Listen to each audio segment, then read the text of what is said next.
O projeto Euclides em Foco é realizado com o apoio da Casa Euclides da Cunha, Instituto BAT, FUNAG, Secretaria de Cultura e Economia Criativa e Governo do Estado do Rio de Janeiro. Agradecemos a essas instituições pelo suporte e pela contribuição ao desenvolvimento cultural e criativo da nossa região. O conteúdo apresentado neste podcast é de total responsabilidade dos seus idealizadores. As opiniões, informações e quaisquer afirmações feitas pelos participantes refletem unicamente suas próprias visões e não representam a opinião, a visão ou a política do projeto Euclides em Foco, da Casa Euclides da Cunha ou de qualquer instituição apoiadora. O projeto e a casa não se responsabilizam pelo conteúdo, ideias ou informações compartilhadas durante a gravação e transmissão deste podcast.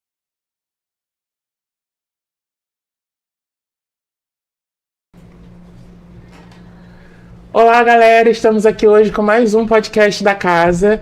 Hoje a gente está aqui com o nosso amigo Vitor Hugo e com o nosso convidado, Juan. Juan, pode se apresentar aí para a galera de casa. Boa tarde, galera. Se vocês não me conhecem, sou o Juan. Eu sou funcionário aqui da casa há 6 meses desde o início do projeto Euclides em Foco. E é um prazer estar aqui com o Vitor Hugo para gravar esse podcast. E ele é estudante também, né? Vamos falar que você está concluindo aí o ensino médio. Último ano. Como é que tá aí a expectativa? A expectativa é alta porque são 12 anos nessa vida escolar, né? E a gente sempre espera esse terceiro ano do ensino médio. É sempre uma coisa que a gente vai levar pra vida toda, o último ano na escola. Prestar vestibular, Enem e muito mais coisas ano que vem também, como faculdade. E você pretende cursar o quê? Eu pretendo fazer faculdade de Educação Física. Tem algumas outras opções que eu também me interesso, mas a principal mesmo é Educação Física. Educação Física. E assim, a gente tá aí, você comentou, né, sobre um tópico importante do ensino médio, que é o Enem, né, o terror dos terrores. E essa semana... Não compreendo. Gente, é a Siri, desculpa. E essa semana, a gente tá tendo... no dia 27 foi uma data em que a gente entra em memória das vítimas da galera do Holocausto. Então é uma parte da história muito, muito triste. E eu queria conversar hoje com o Juan e com o Vitor Hugo sobre isso, principalmente com o Juan, que ele está aí, né, nesse processo de ensino, de conclusão do ensino médio, redação. E eu acho que é um tema que, assim, se caísse na redação, como que você se sairia? E aí, no dia 27, né, em memória das vítimas da galera que foi pro Holocausto, né? Vítimas do Memória das Holocausto. vítimas do Holocausto. A gente tem aí uma figura importantíssima, que foi a Anne Frank. Ela, não sei se vocês conhecem, a Anne Frank, ela escreveu num diário. Ela era judia, ela foi perseguida, né? A família dela foi perseguida. E ela escreveu tudo isso, como que foi, né? A vida, como que era a vida dela nesse período de guerra. E a gente tem o Euclides da Cunha, que também escreveu um livro, que foi Os Sertões. Durante a Guerra de Canudos. Isso, então você vê que os dois escreveram em guerras. Período de tensão. Período de tensão, isso, exatamente. Era meio que um de tensão. desabafo dos dois naquela época, que era um período que você não tinha muita voz aberta, você não podia expressar muita coisa. Você tinha que ter alguma coisa pra você se expressar, desabafar. Porque você ficar guardando as coisas pra você sozinho acaba afetando muito o psicológico, e você pode se prejudicar muito com isso. E assim, qual é a semelhança da Anne Frank com Euclides da Cunha no quesito histórico, cultural? Então, naquela época, o Euclides da Cunha vivia a Guerra de Canudos, que era uma guerra bem, vamos dizer, disputada. E era uma forma dele descrever os fatos que aconteciam na guerra, como ele se sentia também. A Anne Frank também, na Segunda Guerra Mundial, ela era uma menina judia, holandesa, que era perseguida pelos nazistas, claro. E ela encontrou um meio de se expressar, de se desabafar num diário, que hoje em dia é mundialmente conhecido, muito famoso também, o Diário de Anne Frank, que conta a vida dela naquele período sangrento também que ela viveu, conviveu muito de perto, que a família estava vivendo, e ela tinha um pouco da consciência do que estava acontecendo, apesar de ficar 14, 15 anos, se não estiver errado. Ela era uma menina sábia pelas palavras dela, que eu pude ver do livro. E o que ela relata ali era uma coisa muito eufórica, que ela não tinha como, né, desabafar com outras pessoas. Que ela não podia desabafar com qualquer pessoa, ela tinha que ser fechada pra ela ou com a família, que ela tava em risco naquela época. Ela não sabia quem ela podia confiar. Hoje em dia também, a gente tem as pessoas que nós confiamos, mas a gente tem que saber claramente onde a gente pode desabafar e como desabafar. E ela encontrou esse meio, de acordo com o diário, ela desabafou, né, naquele período da guerra. Foi isso. E assim, é muito importante a gente também falar que os dois passaram por períodos aí de intolerância religiosa, porque ela era judia e o Antônio Conselheiro também era um líder religioso.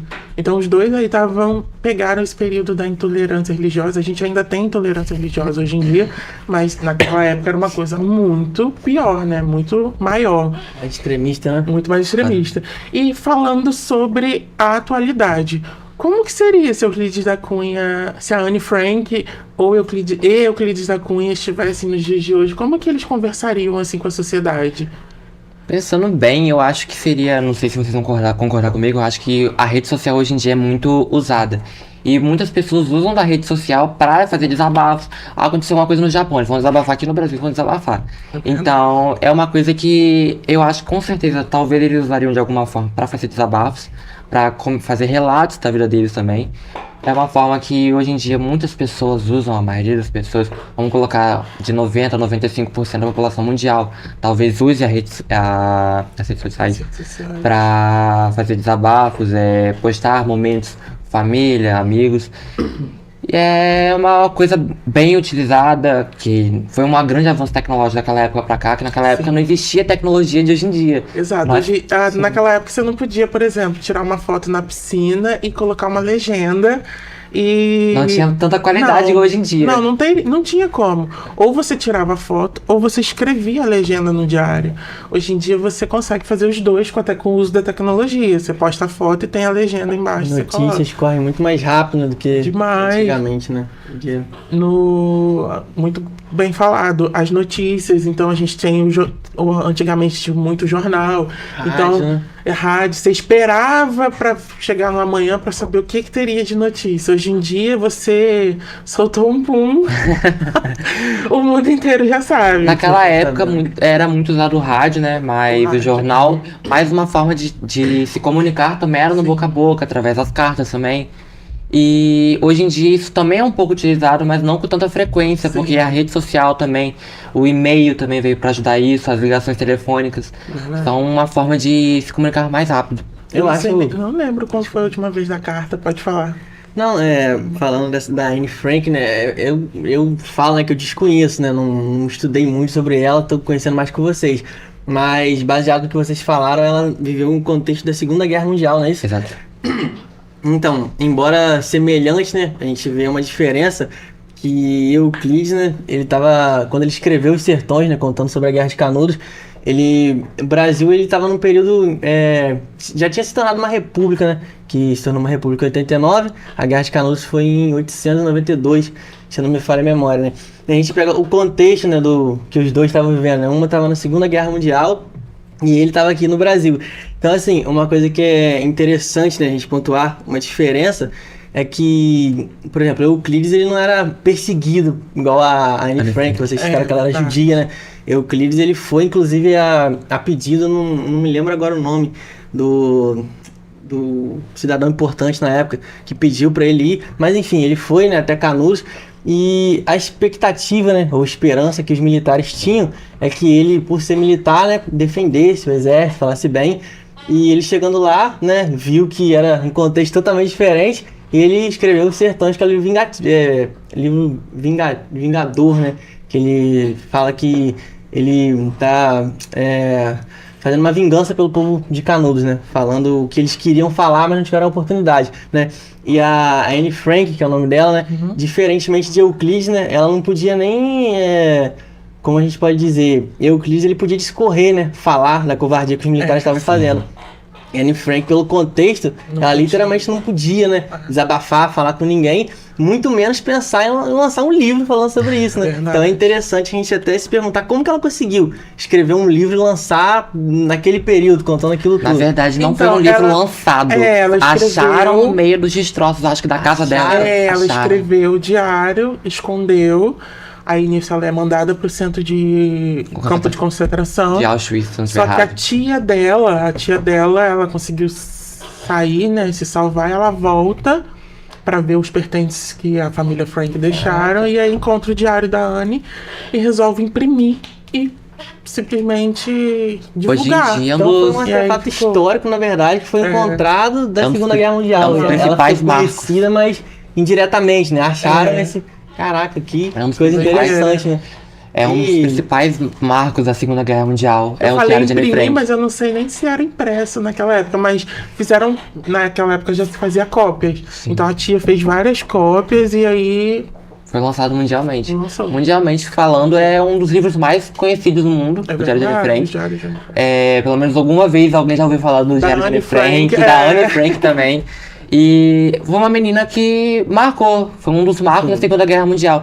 Eu desconheço muito sobre a Guerra de Canudos, eu não tenho muito conhecimento sobre, eu conheço básico, mas a Anne Frank eu tô mais por dentro, né? Foi uma das coisas que eu aprendi, acho que foi no final do ensino fundamental, que a gente aprende no ano, com o contexto da Segunda Guerra.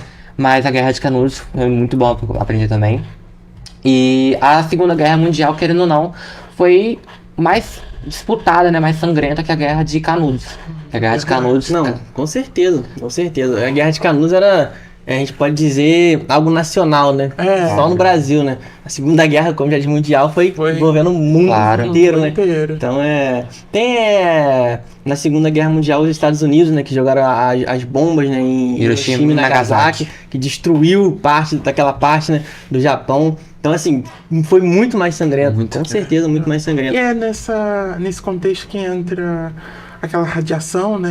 Sim, muitas a pessoas radiação. morreram não Morreram só por por conta causa da da radiação. bomba, mas sim por causa da radiação. Da radiação. A radiação no Japão foi tão forte, uma bomba é capaz de matar sei lá quantas pessoas. Agora duas, foi quase um país, né? Cara, Foi uma cidade. Minha namorada, ela leu um livro recentemente, eu não cheguei a ler não, mas ela tava me contando, né, era sobre a Segunda Guerra Mundial. Foi um senhor, né, obviamente, hoje, não sei se ele é vivo ainda, mas ele presenciou, né, tava vivo lá no Japão na Segunda Guerra Mundial, ele conseguiu sobreviver à guerra, obviamente, e ele escreveu as coisas que ele viu na época, que ele sentiu. Ela tava me contando, né, que esse escritor, ele deixou anotado lá no livro, quando ele se levantou, acho que ele tava desmaiado, se eu não me engano, ele viu um corpo de uma pessoa que tava, a pele tava toda dessolada assim, tava só em carne viva. Então assim, a gente vê que foi um destroço. O efeito da radiação. Destroço humano, né, que aconteceu na Segunda Guerra Mundial. Coisa bizarra. Loucura. O poder que uma... Uma bomba nuclear tem. Então é isso, galera. A gente encerra por hoje. Aprendemos bastante, né? Foi uma aula de história. E é isso, a gente se vê na próxima semana. Tchau, tchau. Foi um prazer estar com vocês.